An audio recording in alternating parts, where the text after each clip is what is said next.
Levar os portugueses mais longe. Ser uma ponte entre Portugal e os Estados Unidos da América. Esta é a missão da Fundação Luso-Americana para o Desenvolvimento. A FLAD nasceu em 1985 na sequência do Acordo das Lajes e por aqui passaram até hoje milhares de pessoas e ideias que ajudámos a transformar em realidade. Promovemos a partilha de conhecimento e experiências através de bolsas de estudo, estágios, prémios e conferências unindo os dois lados do Atlântico. Trabalhamos diretamente com a comunidade portuguesa nos Estados Unidos. Queremos contribuir para que o papel dos luso-americanos seja cada vez mais forte e para que as origens portuguesas sejam continuamente celebradas. Nesta ligação atlântica surgem, claro, os Açores. Pela sua importância geoestratégica de segurança e defesa, científica e cultural, são um ponto essencial na atividade da FLAD. Somos ciência, educação, arte e relações transatlânticas. Há 36 anos a contribuir para o desenvolvimento de Portugal e dos portugueses.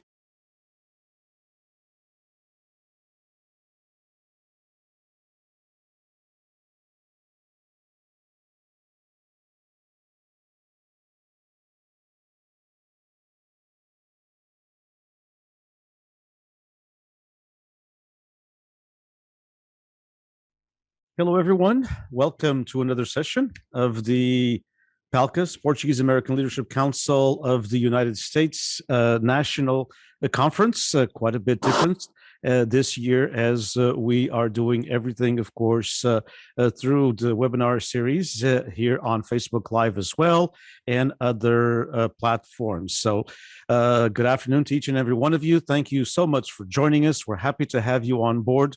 We are here with our guests, and we are happy to have this subject matter that we're going to be tackling for the next 55 minutes or so. It is something that is very important for the Portuguese American experience throughout the United States, as PALCUS is a national organization. If you haven't become a member, do so when you can. Visit us at palcus.org, and you can become a member quite easily. The Portuguese American Leadership Council of the United States, of course, with our program United Through Heritage, bringing forth all of the different issues that are important to our community, a community that is about 1.5 million throughout the United States. That's the latest census report that we have, but hopefully in the next couple of months, we will have new updated census from 2020 that we all were a part of, and we will have some new numbers, and that may be more than that, but right now, those are the numbers that we have to deal with. And we have two guests with us for this panel discussion. And we're going to be talking about starting and maintaining a Portuguese language program at the public school system. It is important that we have programs. Everyone knows my direct opinion on it, which is not just as a Portuguese language teacher that I was at a high school for 22 years, and now I work at Fresno State, but also because it is the true way to have the Portuguese presence at different cities throughout the United States, where students can learn about the Portuguese language and culture, whether they are Portuguese or not. Obviously, it's important, and it's a way to have the culture continue, the language as well, and the legacy that was built by our forefathers for quite a few centuries now, for a couple of centuries here in the United States of America. We are all here on someone else's shoulders, and there has been lots of constructing that has gone on for the last 2 centuries in both coasts of the United States and in between by Portuguese Americans. So I'm going to ask my two guests to introduce themselves, tell us a little bit about themselves and their Portuguese American connection. And then we will, of course, tackle our issue, our topic for this session of the National Conference of the Portuguese American Leadership Council of the United States. We'll start with ladies first. That's it is a must in all cultures, but certainly in the Portuguese culture. Linette. Thank you, Diniz. Boa tarde, todos. My name is Linette DaRosa. I am very blessed to live in San Diego, California.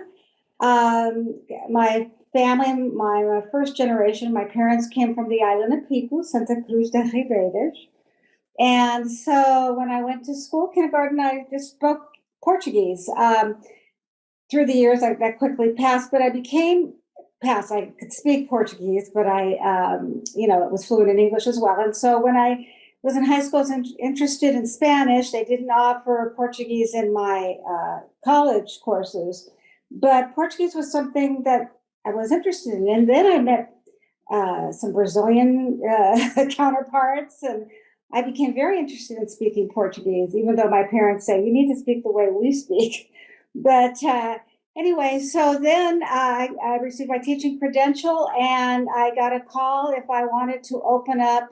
This was like in 1970, probably 74. If I wanted to open up the first bilingual program in Portuguese here in Point Loma, because we were receiving a lot of refugees from, because of the revolution, from Africa and from Portugal, and even Panama and Venezuela. They basically jumped on the bandwagon and came along too. So there was a great need. So that program, I stayed with that for about 8 years, then worked for the school district as a resource teacher, working with students of other languages, Spanish and Portuguese, with those teachers. And then I went into administration. And then we'll take the story from there when you're ready to hear about the Portuguese program. Sure. But I know you've lived, of course, most of your life, or all of your life, in the San Diego area, and you've been involved in the Portuguese American community as well, correct? Oh, yes. I mean, it's been everything from the festa to all of the. I was pretty much, from the cradle. So, the Portuguese festas, the Cabrillo Festival, I was involved with that. The Portuguese Historical Center, which I'm still involved with. Matter of fact, it shows you the love in our community. We had a young man that had a tragic accident. His grandfather's Portuguese. Well, the community came out. We did a fundraiser with auctions and all. I think we'll get the last amount, but I think it's going to be close to $30,000 for his recovery. So we have a very loving community. And of course, that's what draws me to our community all through these years. I know. And thanks for all your work and all you do and all you have done and will continue to do for many more years. And we will turn to the East Coast. So from sunny San Diego, from where it never rains in Southern California, to the East Coast to Massachusetts, where the weather can be very lovely as well. And also, and it's nice to see snow. For us Californians, we kind of like to go there for a couple of days and see snow. Well, I have a bargain for you. How about when it starts snowing, I ship west and you ship east? Just for a couple of days, Gregory. Just for a couple of days. Good evening, boa noite, as it's past 6 p.m. here on the East Coast. I'm in a lovely part of the United States of America, southeastern Massachusetts, where a lot of immigration started in New Bedford, Fall River, and of course, Massachusetts and Rhode Island. I am a son of a Portuguese immigrant coming from the island of San Miguel. Also, one of the nicest parts of San Miguel called Nordeste. That's where he was born. My mother was born in the mill city of Fall River, went back as a young child during Depression with my grandfather and grandmother, eventually met my dad while she was in school and he was working in the city as a travel agent, and immigrated to the United States in 1962. I was the only child born in the U.S. I have 3 other siblings, 2 older brothers, 1 older sister. Besides my mother, I was born in New Bedford. I've been linked to the Portuguese community my entire life. Growing up, my mom was my actual Portuguese teacher in the Escola Oficial Portuguesa, which started out in New Bedford, I guess, in the early 60s. And in the 70s, she was one of the teachers there, of course, evenings and Saturdays. My day job, I work at Bridgewater State University. I'm in the Division of Finance. I'm Director of Travel and Special Projects. The special projects has a wide meaning. As Diniz may know, a title like that is very broad. So it's basically whatever the president wants you to do, you do, and you don't complain. And I'm happy to do it. So that's my day job. My full-time job is an elected member of the school committee. And I want to emphasize full-time job because there isn't a day or weekend that goes by that there isn't a concern of a parent or an issue that hits the public schools of Taunton. Taunton has approximately 8,000 students spread out around 12 buildings in a community that serves 57,000 residents. And our superintendent is a Portuguese immigrant from the island of San Miguel, John Cabral. So I'm happy to work with Superintendent Cabral as a member of the school committee, and we share the vision and the mission and the value statements together, along with my other colleagues. And we'll get into more details as we continue this conversation. So thank you for having me. Indeed, indeed. Thank you. And your school district that you are a trustee is a so it's a joint. It's elementary, middle school, and high school together. It's all. That's correct. Yes. So it's school committee member, not trustee. Right. Just to make sure it's clear, and it's K through 12 is the entire system. So there's elementary, middle, and high school. Indeed. Lots of opportunities there, of course. Turn to Linette. And Linette, so let's begin our conversation. And thank you so much, both of you, for agreeing to be on this panel. And thank you so much for your time. I know both of you have things that you're involved with. And thank you so much for your insights and for the brief introduction. Linette, a little bit about San Diego and the Portuguese language program at the high school. That is the theme of our talk, of our debate, of our conversation, which is to know a little bit about the Portuguese language programs that are in existence and how they began, and taking a couple of case studies, let's put it that way, and how they began and how they are doing in their respective cities. Because there are probably, this has been an ongoing conversation. Sometimes we converse too much and not enough action from my own perspective. I know I'm editorializing here, but and the moderator shouldn't. But I'll commit to my sin. I mean, I will do my mea culpa, and I think that we have had the conversations, but San Diego took the conversation and, did some action to it, put some teeth into the conversation and brought it to fruition. So for those people who are in a city or a school district or an area that's thinking about, maybe why don't we have Portuguese in our high school? There, for example, in California, and I know Massachusetts, it's the same, but California, unfortunately, we have 4,400 high schools, and we only have 11 with Portuguese, only 11. Massachusetts, I think, probably has less than 20 high schools also teaching Portuguese, from what I remember. And again, Massachusetts probably has a few thousand as well. High schools throughout the entire state of Massachusetts, I would say by population-wise, probably 2,500. I'll be very close with that guess. And so folks who are at either coast or some of the other states that don't have Portuguese programs or have just a few, what did San Diego do? How did this come about? And what did San Diego do to take the conversation of why don't we have Portuguese in our high school and actually make it come to fruition, as I said? Okay, give us the historical data. I know it's a long process. Yeah, I have historical, but I think I can make it short. Well, probably around 2012, PALCUS came and approached the Portuguese Historical Center. And they came, and I wasn't involved in that meeting. My mom was real sick, and so I couldn't go. But anyway, they talked about how they were really trying to push having Portuguese at the high schools where there were communities that might support it. And then I was approached because of, my involvement with the bilingual programs in the past and all that. So because I had the knowledge of the school district, having been an administrator, so the ins and outs of that. And then we had people who were very interested. Zeca Rodriguez is one that was been very interested. She's a graduate of Berkeley and a real promoter of this. So Zeca and I together tried to work on this. We also got great support from you, Diniz, absolutely, and also from Ricardo at San Diego State, the professor Vasconcelos. So when we approached the school district, it was at a time at Point Loma High School. We first approached the high school, and the principal was very interested, but it was, woe was me, there's no money to do this. You would really have to get this, the support of the community and be able to pull this off, or maybe come up with the funding. And of course, I was a little bit annoyed with that because it's supposed to be a free and appropriate education in public schools. Why should we be paying? But if it would take that we brought in some money in good faith, okay, we're going to do that. So it took us, that principal retired. There were a couple more principals, always very enthusiastic.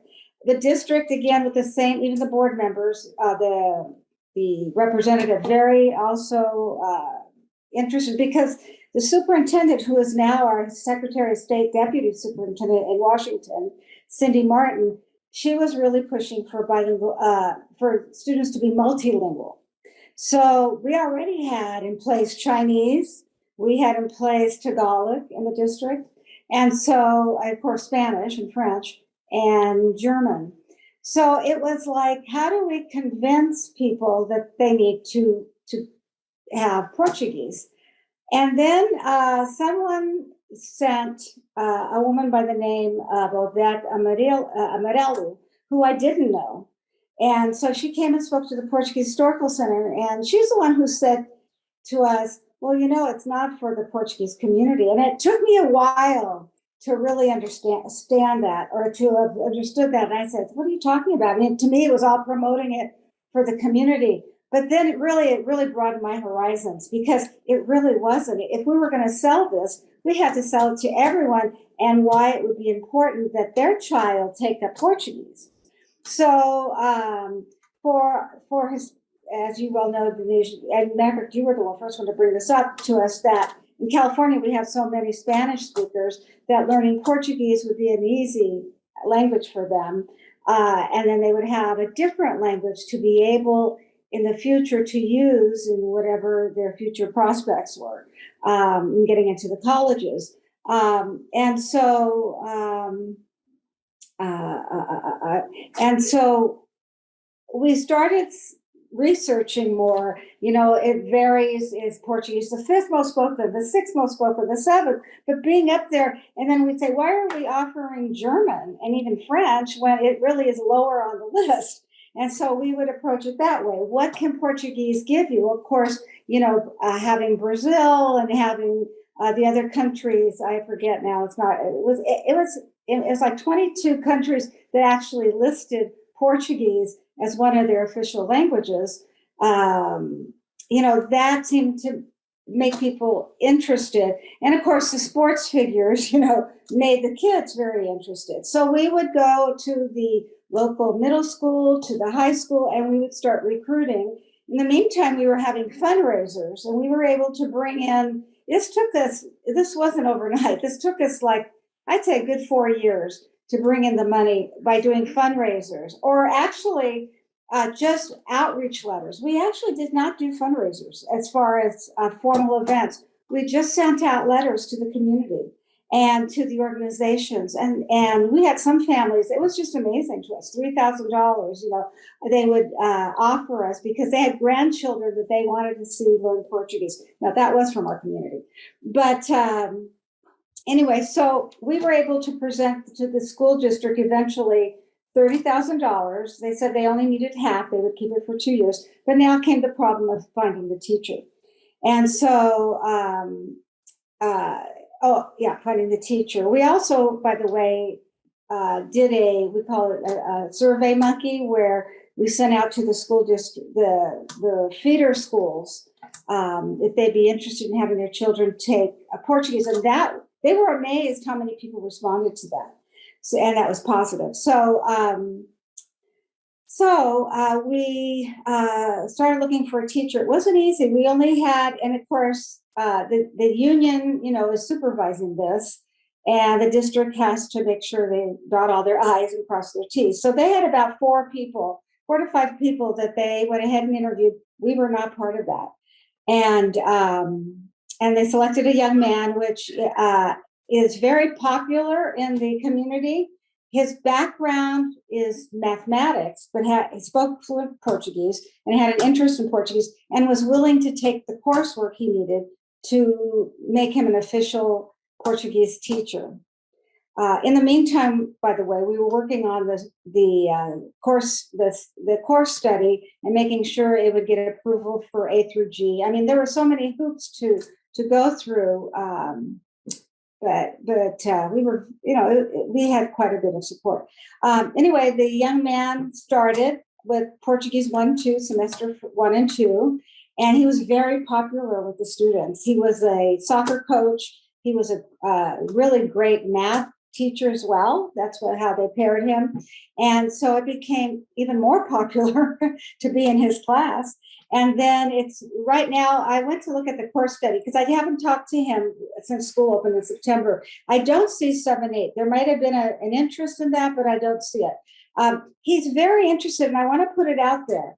He approached us last year and said, if you could get another teacher, that would be great, because he is more comfortable doing the beginning courses. And I think that's part of it. The training for these teachers, especially a language teacher, is so critical to the success. So if there's anybody out there who knows somebody who might be interested in coming to San Diego as a Portuguese teacher and can teach something else, let us know, and maybe something could work out.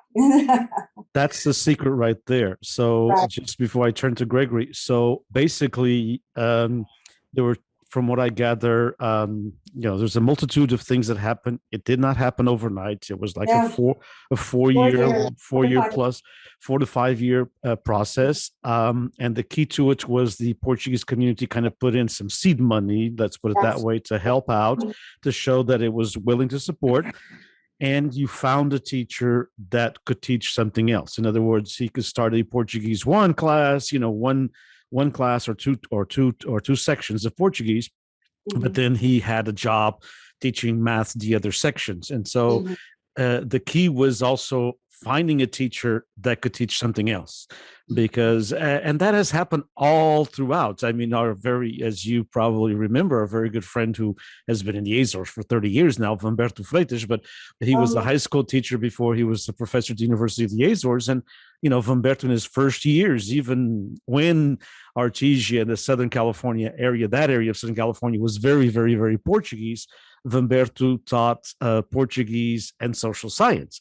And then, of course, he built up the program and, was there, I believe, 14 years. And the last probably 10 or 12 years, he only taught Portuguese. But the first 2 years, the way to get him in the door was basically that he could teach Portuguese and social science, or, if one can teach Portuguese and Spanish, it's always best if it's a language, because the methodologies it's got to be hard. I know it's got to be hard on the young man on Zeb, because it's, you're talking about two different beasts, teaching math, teaching languages are very, very different. So kudos to him. Greg, a little bit on that, Gregory, from your perspective. So Portuguese in Taunton, what is the historical aspect of it, and how has it grown, and what do you and what have you learned from your involvement in the school district and the Portuguese community? As you said, Taunton is a city of about 60,000, I think you said, and so and it has a very strong Portuguese presence. Correct me if I'm wrong. Right. But before I begin, I thought we had a deal. I was going to teach from January 1st to April 30th. But apparently he's still advertising that position. So I guess I need to reapply. Well, maybe we need more than one teacher. Who knows?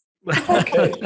we might have to look at the different parts of the country, and they can do 3-month intervals, right? Exactly. All kidding aside, so of course the Portuguese program in Taunton was already established way before my time of being on the school committee. But of course, being entrenched in the curriculum and other aspects of the school system, for a little background, our high school has about 2,500 students as a population, but it includes grade 8 through grade 12. So it encompasses 5 grade levels, which is unique. Not all schools in Massachusetts are like that. And we have 5 levels of Portuguese, from Honors 1 to Honors 5. It's the only language that offers 5 levels and is Portuguese. We also offer Latin, French, and Spanish. But what is mind-boggling to me is that we have advanced placement in not only French, but Spanish, but not in Portuguese. And we also have dual enrollment programs with UMass Boston for Latin. So although we have 5 years of coverage in Portuguese, it seems that we're not going to the next level. The level that I think we should be at And it's the level that I'm going to work towards so that we have opportunity for these kids in Taunton. Like Diniz said, we are about 60,000. We're 57,000 strong, 8,000 school district. My key focus is going back to the middle schools. I think we have to hit these children in the middle schools, which is grade 5, 6, and 7 in the city of Taunton. We still have a very vibrant Portuguese school, the Escola Oficial Portuguesa, with a couple of local clubs, Taunton Sports, and those are very young ages. So if they start at that level, and then there's a gap of 3 years, and then they're going into high school, that is definitely detrimental to their learning experience, I believe, and I believe others will agree with me.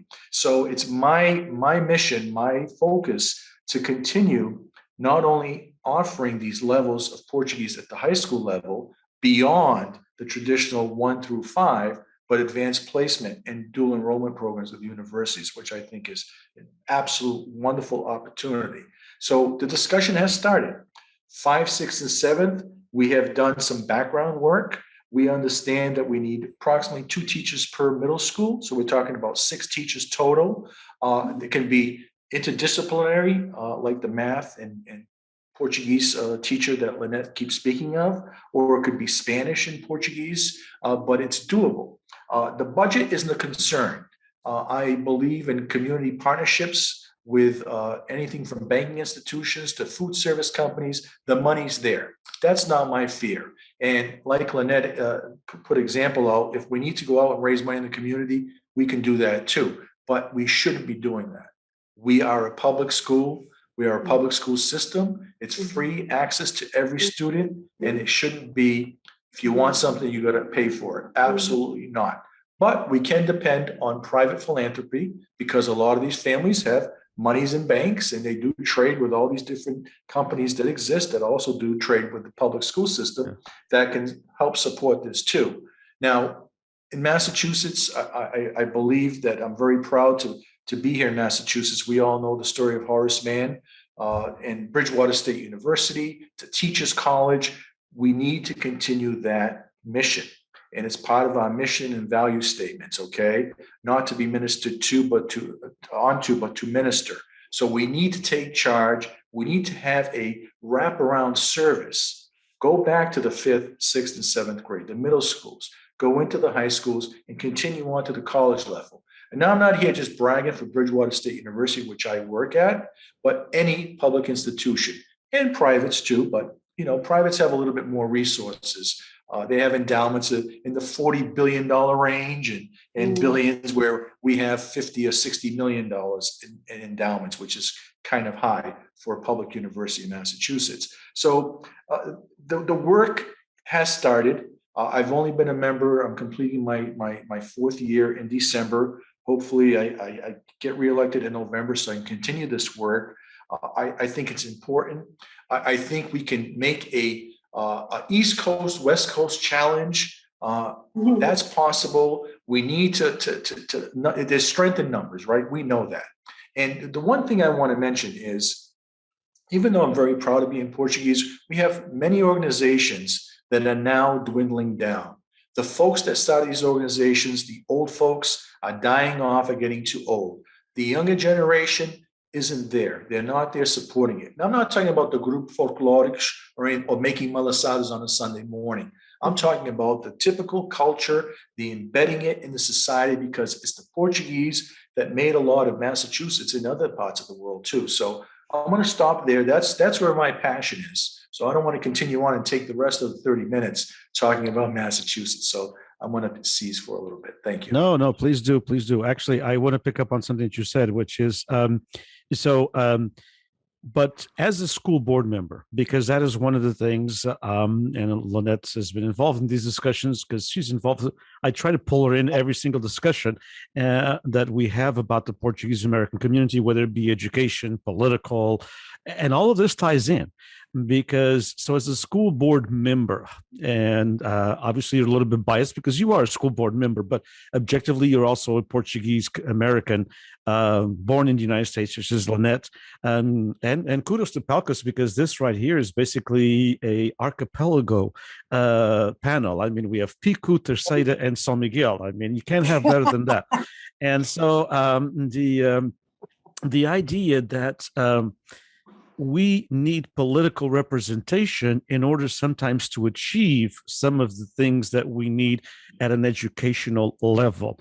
Why did Linette get involved? Basically, well, because she has been involved in the Portuguese American community and as an educator, but that strength that she brought to this working committee of basically just a couple of people, her and Zek and a couple more, was that she knew the intertwines, let's put it this way, of the school district being an administration, and so in your perspective, how important is it that we begin to look at the teaching of the Portuguese language throughout the United States by having school board members that are Portuguese? Is it a little bit easier if you have, a school board member, in a school district, of 5 school board members, let's say, some are different, a lot of them in the West Coast anyway are 5. And if you have 1 or 2 Portuguese Americans in there, is that an easier discussion? How important is it from your perspective to have more Portuguese Americans, more Gregory Melos involved in different school districts through, and even university boards, et cetera? I think it's important, but I don't think politicians should be dictating to us our budgets and our funding. I mean, we rely on what we call Chapter 70 funds in Massachusetts, which is a state appropriation. It's not fair and equitable. This goes back to 1993 Education Reform Act, and it hasn't been updated. But the power is in the people, the voting booth. PALCUS is the leader in that. PALCUS needs to continue the charge, because if we don't have our Portuguese Americans, first, second, third generations at the voting booth dictating who's going to represent us and telling them what we want, then you know what? We shouldn't exist. And of course, I don't just get elected on a Portuguese vote. It's impossible. But we have a good 45 to 50% Portuguese descent in the city of Taunton. So that's over 30,000 people, let's say. And, and this is the same thing, could be in other areas of Massachusetts, like New Bedford and Fall River, Cambridge, many places in Rhode Island. So again, we need the political buy-in, but we should be dictating who those political leaders are. And we've been lucky. Don't get me wrong. Everybody, I think, on here knows Senator Mark Pacheco, who was a big advocate for education, Representative Antonio Cabral, Senator Michael Rodrigues, who was the chair of House Ways and Means. Who else is out there? Representative Sylvia out of Fall River, and Vieira. So we have been fortunate enough to have representation that is fair and equitable to the Taunton Public Schools and other districts like New Bedford and Fall River. But we, the people, are the people that should be dictating what we should be doing by casting our vote and being, good community citizens and taking, our constitutional amendments and making sure that we are the people that are picking our representation. Indeed. And Linette, so and folks who are looking at high school, because your experience with getting Portuguese started, of course, was at a high school level. So folks looking at a high school, whether it be in California, Massachusetts, Rhode Island, or any other state, because sometimes we look at only the states that's the New England states, a little bit New Jersey, New York, and California, but there are many other pockets of Portuguese Americans now in good numbers and growing numbers in Arizona and Oregon and Washington State and Idaho and Texas, Georgia, Florida, of course. And so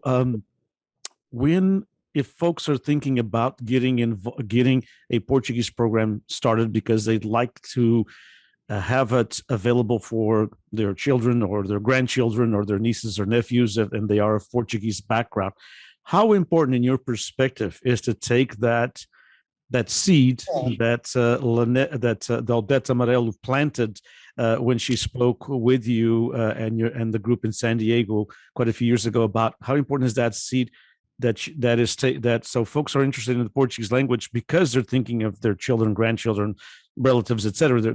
But how important is to take that seed and to sell it as a program that is open for everybody? It's not just for the Portuguese Americans who want to learn the language of their forefathers. That is also for Hispanics, as you said, that want to know a third language, who are fluent in Spanish. So how important is it to take that and to, if you're looking at a Portuguese program, making it a little bit more of a global than just an ethnic program? Well, it's the only way of getting more students into the program, and really the number of students is what maintains the program. If it falls too low, they're not going to do it. But to be able to build on the interest of it, even when we did the census, when we did the census campaign, we talked about how it was important for them to complete the census because those monies flow into the school. When we went to talk to the Portuguese organizations about it, and how that, and we would mention, sometimes they were surprised. We have a Portuguese language program at Point Loma High School. They were very surprised about that. And when we tell people it's not just for the Portuguese, that's another, because their first reaction is, oh, well, do you have enough Portuguese to really fill those classes?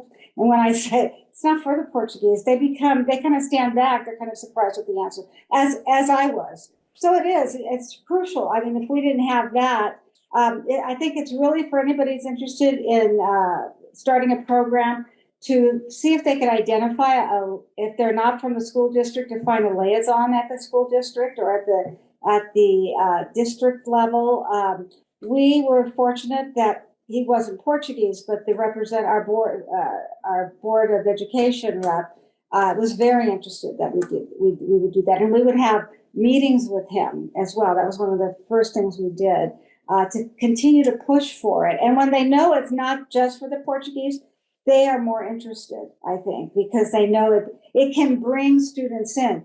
For example, it's somewhat restricted. Like if you don't live in San Diego, you just can't, bus here. But there are ways. A lot of our community no longer live in the Point Loma area, are Portuguese, but maybe they live, let's say, in the Poway district, in the lining districts. They can apply, since we offer Portuguese, to come into our district because their district doesn't offer it. So some of the families were interested in that way too, of being able to come into the Portuguese program and into the San Diego Unified School District in that way.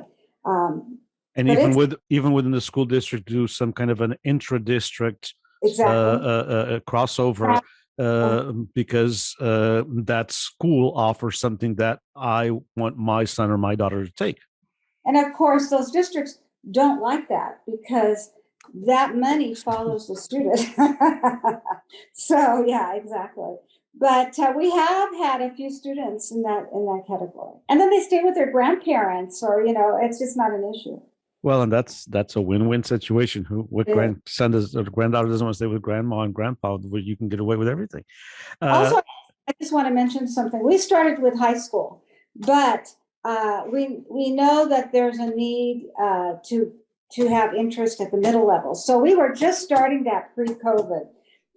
Duarte came down. We met several times with the principal at Correa. Matter of fact, the school is named after Portuguese, Correa, Stephen Correa Middle School, and spoke to their principal, and he was very interested in doing this, but how to do it. And so he right away said, well, I won't even entertain it unless you do a survey. So he helped put the survey together. It went out. It was a great response back.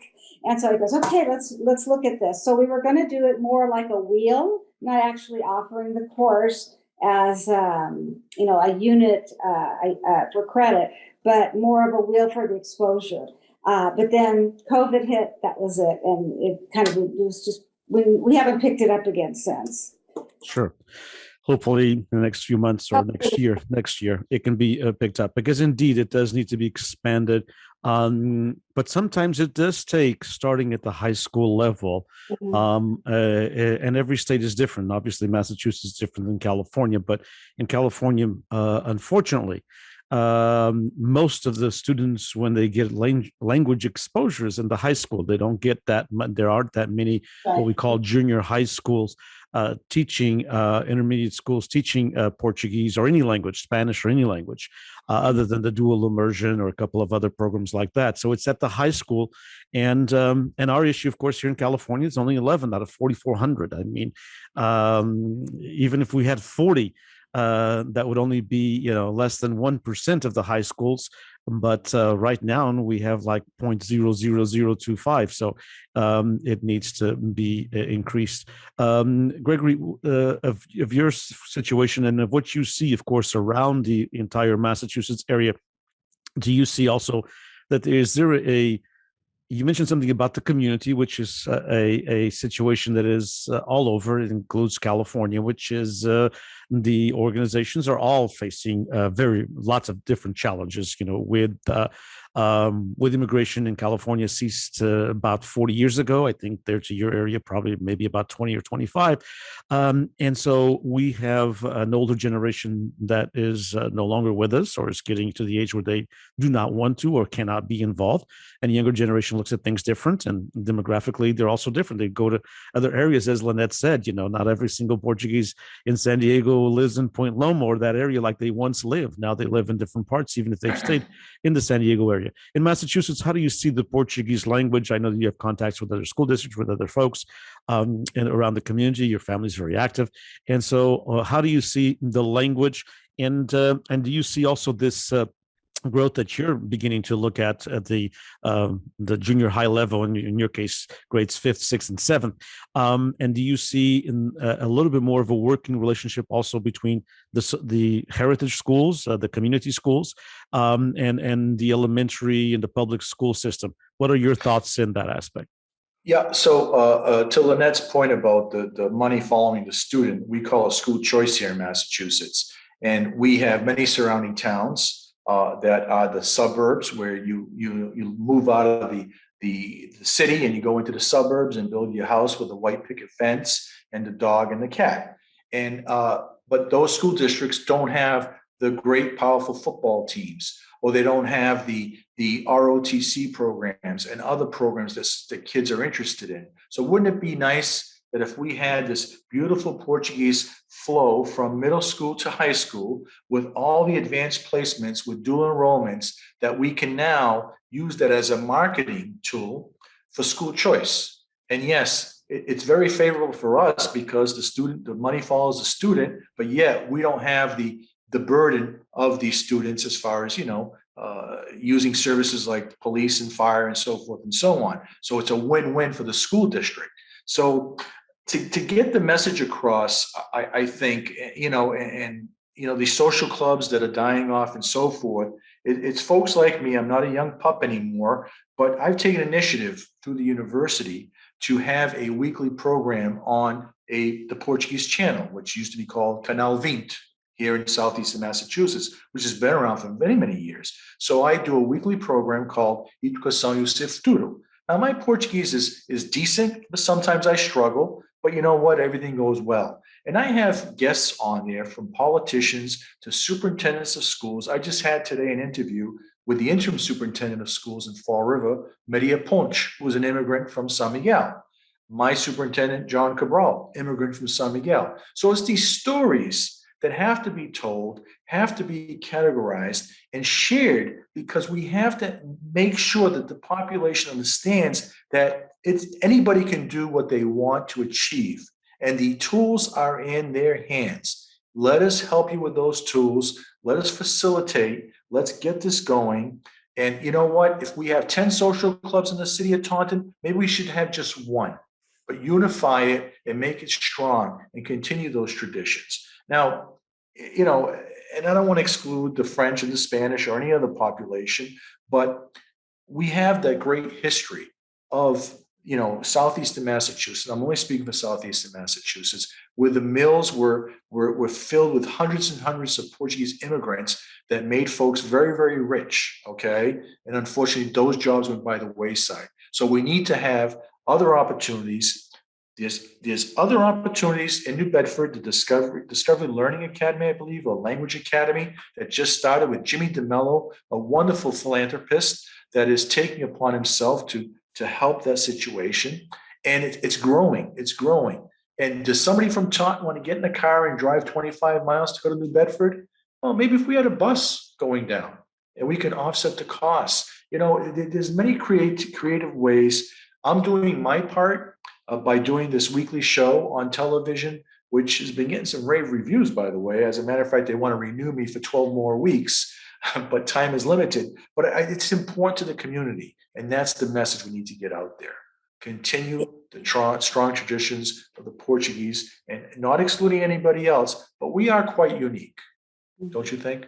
I agree with you. I just also wanted to mention, because it made me remember, for schools or for people who are just starting this, when we approached the school district, they suggested that we come into what was called like an independent study world language program. And what that was that they would give credit to students who would want to take Portuguese at night, on the weekend, so many hours. There was a criteria they had to fulfill, and they would actually get those units put on their transcripts. So that was one of the very first things that we looked into. We didn't have much success, I'll tell you, because students are already so busy. But we then had success with offering Portuguese to adults at the Portuguese Historical Center, or through the church. We also offered it there. And something that's come out of COVID was that our high school teacher this summer offered online Portuguese. And so it was a 12-week class, and he had 9 students, and he offered Portuguese. It wasn't for credit, but he did offer Portuguese during that time. So some of these innovative ways, like you were mentioning, are ways to spur interest in the language. Indeed. And as Gregory was talking about Discovery Language Academy, I mean, it was a typical, community school. And Leslie Ribeiro Vicente, born in San Diego, from parents from Pico, and went back to Pico. And she always tells me that she was born in San Diego, so she's a Californian deep down. And Leslie, of course, has transformed that. And that's a great idea. I mean, sometimes people cannot drive 25 minutes each direction, but if there is a mini bus that will take, 15 or 20 kids. Wow, what a great idea. So it's these things that we have to kind of think a little bit sometimes outside of the box. And we've talked about that within the Portuguese American community in our organizations. And certainly they're going to have to start thinking outside the box if they want to survive past the first quarter of the 21st century, which is coming up in 3.5 years, and certainly into the latter part of the 21st century, you're going to have to think outside the box. But we in education have to think outside the box. We have a few more minutes, and I want to touch upon a couple of other issues real quick. And the last part is actually take maybe 2 or 3 things that you would tell people. I know we've hit quite a few of them, but that you would for sure tell people, do this and this and this if you're interested in it, in starting a program in your area. But I'd like to talk a little bit about Portugal's responsibility. It is in the Portuguese constitution, and lots of folks don't know who is going to read a constitution, of a country. But ours is actually very short. But a lot of the modern day democracies, their constitutions are pages and pages and pages and pages. And so, but in the Portuguese constitution, the immigrant and the immigrant children, so those born here, such as both of you were, have the right to the Portuguese language, have the right to be taught Portuguese. And Portugal has a commitment that hasn't fulfilled it very, very well throughout the last 47 years of democracy, but it is in the new constitution. From both of your aspects, and I'll start with Gregory on this, how has the school district and all of your efforts in teaching Portuguese and all at the high school level, and the efforts now going into middle school as a possibility, how have your efforts have been assisted and helped from the Portuguese government? Has it taken a role, or does it need to take a role? Well, I'm going to be blunt and truthfully, I think it's been non-existent. I believe that the Portuguese government doesn't have to reinvent the wheel. There are people on the ground here that can lead the charge. We don't need to have someone coming from Portugal to facilitate this, okay? We have very capable people on the ground here that can come together and complete the mission of the Constitution of the Portuguese government. I have dual passport. I have the Cartão Cidadão, everything. I'm very proud to have that. At the age of 57 is when I got my citizenship, because it was my father's dream for me to have it. And of course, he passed on. And I said, well, I'm going to do it for him. And I finally did it. I'm very proud of that. So there are allies here that the Portuguese government can rely on. We know that there's always issues with having staff here in the United States, the cost of it, and so forth and so on. But listen, there's 3 people on this call right now that can facilitate your part of California, San Diego, Massachusetts, whatever. And we have other folks that can do that too. So there's no reason why the Portuguese government cannot continue that mission, because they don't need to reinvent the wheel. We're here on the ground representing them, and we'll represent them properly. That's for sure. Indeed. And Linette, I know that in the early stages, there were some, assistance from the Portuguese government, actually from FLAD, which is not a Portuguese government. A little bit but from FLAD did Although help they you. gave us a run for, in the beginning, they said, well, let's see what your community does first. That was their response. So just to let you know. But I would say now, Duarte Pinheiro, who represents the Institute of Camões, he's been I have to say, he's been very supportive of Zé at Point Loma High School. He has brought at least 2 authors to the classroom that the students were able to interact with. He's hooked them up with different conferences. He's sent books. So, I mean, I feel that there has been some support, at least with the high school program. Okay, that's great. That's great. There's been some support. But any futures, of course, supports for whether it be from for any future programs growing, it always is basically down to the community, of course, and we have to be responsible ourselves. But it would be Diniz, if I may, interrupt me. Okay, I don't want to be negative about this. Okay, I'm proud to be Portuguese. I will never put down Portugal. Okay, or any Portuguese descent, but they can't have a book of promises and not even flip the first page. Okay, that's where I'm seeing that there's a lack of support. And again, we're here. They don't have to get on a plane to come over and share their thoughts and ideas. Technology today is, look, we're on a call. We're 3,000 miles away, and there's probably people on this call from even further away. It can be done. So let's work together. I don't want to be critical of anybody or any organization. We can do it together and use the tools that's on the ground. Let them give them the marching orders, and they will march. Sure, and of course, exactly what you said. Teaching Portuguese language in Portugal is different than teaching Portuguese language in San Diego, Southeast Massachusetts, or the San Joaquin Valley, or anywhere. Our students have to be taught with the methodologies that is used for Portuguese as a foreign language. And I would agree with you without being negative as well, Gregory. There are people in the United States of America at the university level, including at Bridgewater, that are specialists in language teaching, that are specialists in methodologies. And those are the kinds of folks that we need to use because sometimes, and I can tell you this, I've gone to tons of, in my 22 years at the high school, I went to lots and lots of services and different conferences. And unfortunately, the ones from Portugal were very, very non-impactful, let's put it that way, to what I could use in the classroom. Teachers like to go to in-services. I mean, at least I did. I loved going to them, but it was a burden because you have to leave your classroom, you have to leave your students, you have to leave lesson plans. You get substitute teachers who usually can't speak the language well or can't speak the language at all. So it's not easy leaving a classroom.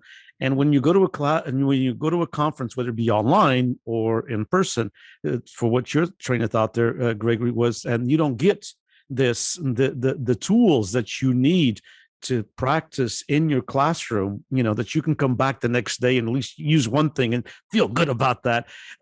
So it's important. And, we have, for example, Linette mentioned, we have Duarte Silva here, who's like a guru in language teaching from Stanford University. And so sometimes Portugal, you're right, I totally agree, does not look at the talent that it has in the community.